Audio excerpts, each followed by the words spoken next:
Hai, kembali bersama saya, Suntar di Bengkel Mafia. Kita melanjutkan pembahasan mengenai dinamika fluida. Kali ini kita masuk ke dalam persamaan Bernoulli. Nah, teman-teman, Bernoulli ini adalah seorang ilmuwan yang penting. Dan kalau analoginya kita perhatikan bahwa ada orang yang namanya Johann Sebastian Bach. Ya, itu sangat bersumbangsi, bukan hanya dia, tapi banyak kerabatnya juga bersumbangsi dalam dunia musik. Maka Bernoulli juga sama ya.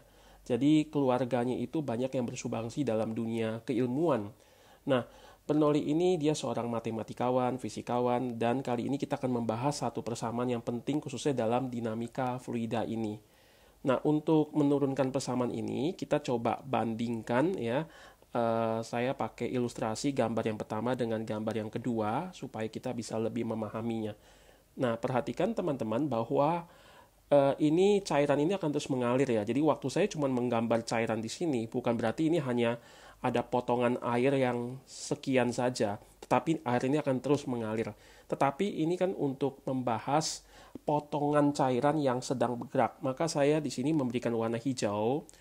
Ya, jadi ini misalkan ketika pada T tertentu ada cairan yang panjangnya itu ya sekitar delta X1 gitu ya. Lalu kecepatannya V1, di sini dia mengalami tekanan P1, lalu dia di dalam pipa kecil yang ketinggiannya Y1. Lalu ketika beberapa saat kemudian, ini kan akan ngalir, kemudian dia akan melewati batas ini ya. Kemudian dia akan muncul keluar. Nah, waktu dia muncul keluar, berapa besar ini tentu saja kita bisa bandingkan ketika ini masuk semua ya sampai di sini, maka ini keluarnya berapa banyak. Ini volumenya pasti sama dengan volume ini. Seperti yang sudah kita bahas, sifat incompressible, volumenya tidak dapat atau kita punya asumsi volume itu tidak berubah ketika diberikan tekanan, maka volume yang tadinya ini masuk ke dalam ini harus mengeluarkan ya section atau potongan volume yang sama. Nah, bayangkan mula-mula dia di sini ya, lalu dia mengalir ya, tidak lama kemudian dia sudah sampai di sini. Dan ini adalah posisi ketika sudah sampai di sini. Dan waktu di dalam posisi pipa besar ini, ketinggiannya adalah Y2, lalu kelajuannya adalah V2. Ingat berlaku kontinuitas ya antara ini dengan ini ya. Bisa lihat di dalam video saya sebelumnya tentang kontinuitas. Lalu di sini ada tekanannya, P2. Nah, kita bisa menggunakan analisa energi ya. Kenapa ya? Karena kita lihat bahwa lintasannya itu kan bisa saja tidak lurus ya, bisa lengkung ya, bisa misalkan miring dan sebagainya. Tetapi dengan menggunakan analisa energi, kita cukup menghitung posisi akhir dan posisi awal. Itu yang memudahkan kita. Nah, perubahan energi kinetik ya dari potongan cairan ini ya, dari yang tadi di sini akhir dikurang awal itu adalah setengah. Nah, anggaplah masanya ini adalah delta M dan potongannya misalnya kecil sekali, saya pakai dm ya.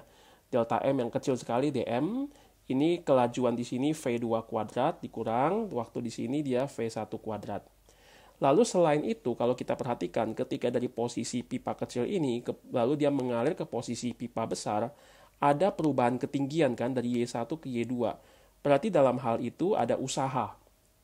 Ada usaha ya, di mana dia melawan gaya gravitasi, berarti usahanya negatif. Usahanya adalah potongan massa ini ya yang bergerak ya dari posisi awal Y1 ke posisi akhir Y2. Berarti ini kan kayak MGH2 kurang MGH1 atau MG ya dalam kurung H2 kurang H1, Y2 kurang Y1 gitu ya. Tapi karena dia itu ke atas gitu ya, dan kita tahu itu melawan gravitasi, maka di sini usahanya negatif ya, usaha negatif. Selain dari itu, kita tahu bahwa air ini ya atau cairan ini bisa mengalir ya. Itu karena apa? Karena tentu saja ada perbedaan tekanan. Kita tahu bahwa fluida itu mengalir dari tekanan tinggi ke tekanan rendah ya kan. Dan ini kita tahu dia bisa mengalir ini, berarti di sini tekanan P1 harus lebih besar dari P2, maka dia mengalir dari pipa kecil ke pipa besar. Nah, dalam hal ini berarti ada usaha dari luar, ada usaha eksternal, mungkin menggunakan pompa atau sumber usaha yang lain gitu ya, tetapi yang pasti ada W eksternalnya. Nah, W eksternalnya apa? Di sini kita lihat bahwa dia ada tekanan di sini P1 dikalikan luas penampangnya ya, A1 yaitu gaya nih kan. Usaha itu kan gaya dikali perubahan ini ya, perubahan perpindahannya kan. Jadi F1 kali dx1 di mana F1 tadi P1 kali A1. Lalu ketika dia sampai di sini, nah di sini ada tekanan yang melawan, yaitu minus P2 kali A2 di sini ya.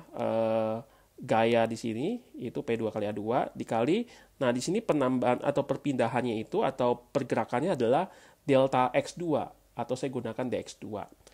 Nah, perhatikan A1 kali dx1 itu adalah volume ya, delta volume. Ya, volume section yang kecil ini juga sama A2 kali dx2 adalah delta volume atau dV yang kecil ini. Dan kita tahu bahwa volume di sini sama volume di ini sama.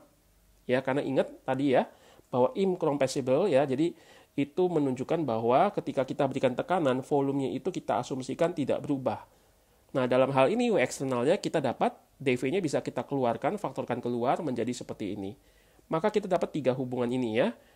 Dan di dalam pembahasan kita mengenai usaha energi, kita tahu bahwa usaha total adalah perubahan energi kinetik. Nah, usaha total di sini apa aja? Ada usaha eksternal sama usaha gravitasi ini ya, kayak gravitasi.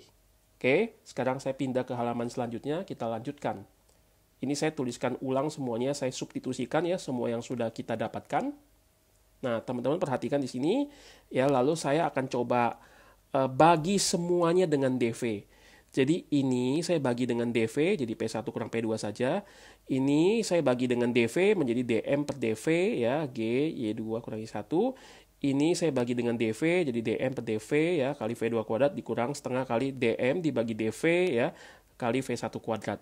Perhatikan ini delta M per delta V, tapi delta M yang kecil sekali bagi delta V yang kecil sekali. Dan ingat tadi, sifat kedua dari fluida ideal khusus untuk dinamika fluida ini, incompressible, artinya apa? Artinya volume tidak berubah meskipun diberikan tekanan, atau dengan kata lain, massa jenisnya konstan.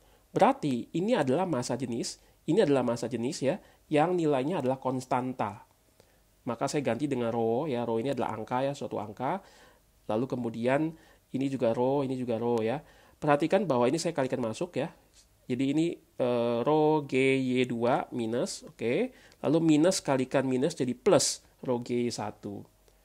Nah, setelah ini kita coba akan pindahkan supaya lebih rapi. Semua yang ada indeks di posisi pertama, saya kumpulkan di ruas kiri. Lalu yang ada indeks di posisi 2 ini, saya pindahkan ke ruas kanan. Menjadi seperti ini. Maka kita dapatkan hasilnya P1 tambah rho G1 tambah setengah rho V1 kuadrat.